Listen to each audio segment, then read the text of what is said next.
Forex, stocks, futures, Trademiner 5.0 picks of the week.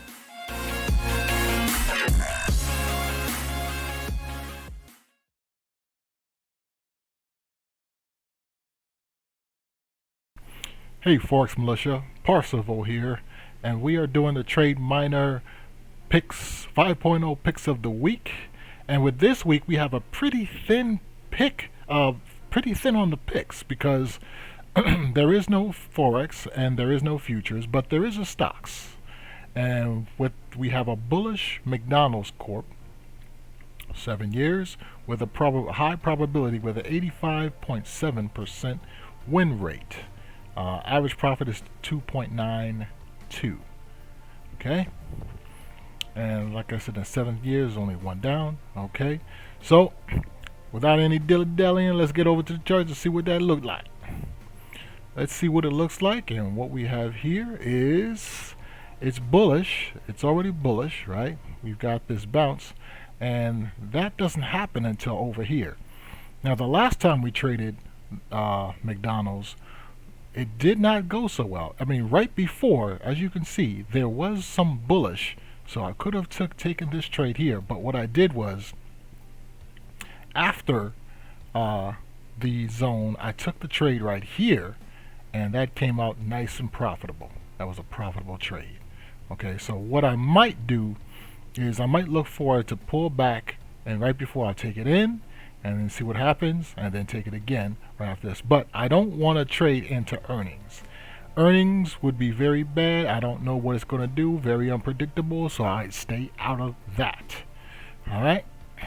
And with that, since this is going to be pretty much a short video, let's go into the review and review some of the stocks that I basically am in. Stop. Yep, there we go. Okay, so we're at 140k. All right, so that's pretty all right. But as you can see, there was nothing that actually went on this week. I took a trade that wasn't through Trademiner that actually went pretty well. It was trading Bitcoin, and it actually came out pretty decent. So I had a good trade on Bitcoin. There you go. There's the Aussie CAD. The Aussie CAD was a loss, and I took that out.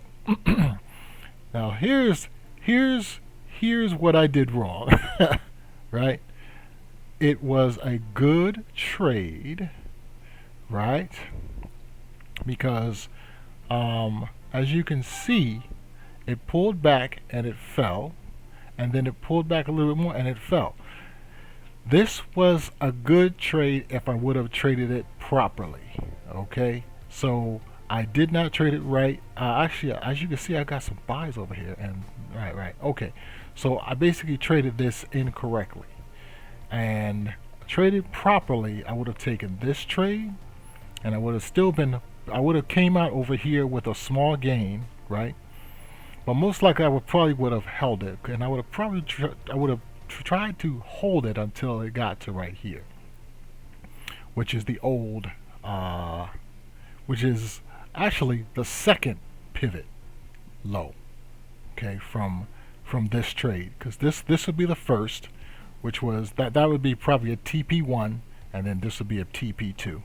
So I would come out on half right there, and then go like to break even or something like that, and then trade the rest down to this here.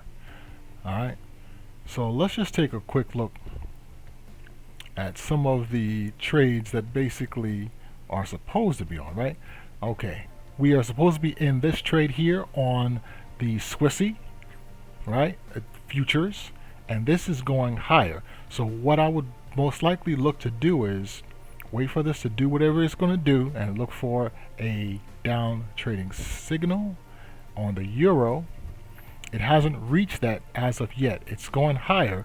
So what I would be looking for once again is an apex. You know, it hit a and then a lower close candle to signal that it's going to start trading down. on what is this, gasoline, it hit this lower point, but I would be looking for it. This is an order block. Now this is actually long. I got that wrong. I was thinking that this line was up here. This is actually a good signal to take this actually long, which is pretty interesting, because on, if you can see this, you probably can't see it too well.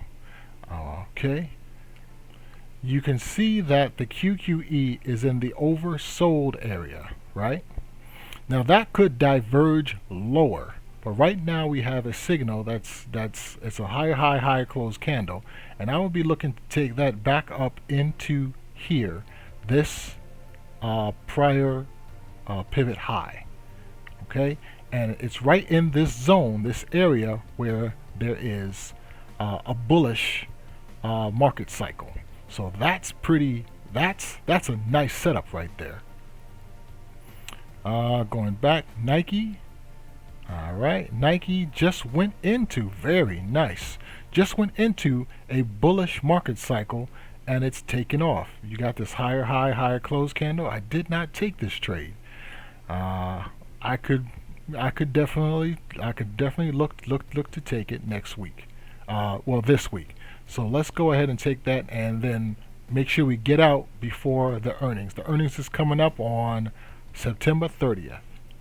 Okay, so that's a nice trade, and I think that'll basically do it. Okay, all the other trades are okay. Wait, Kiwi. Wait, right, the euro. Euro's long, right? That one's falling. The Kiwi is short. Okay, but there was no actual pullback, so I probably wouldn't take that trade. And then here on the dollar yen, I'll be looking for this to pull back, and this is a bullish order block, so that would be pretty decent if that actually filled out that bearish order block, that bullish order block. I'm sorry, I said bearish.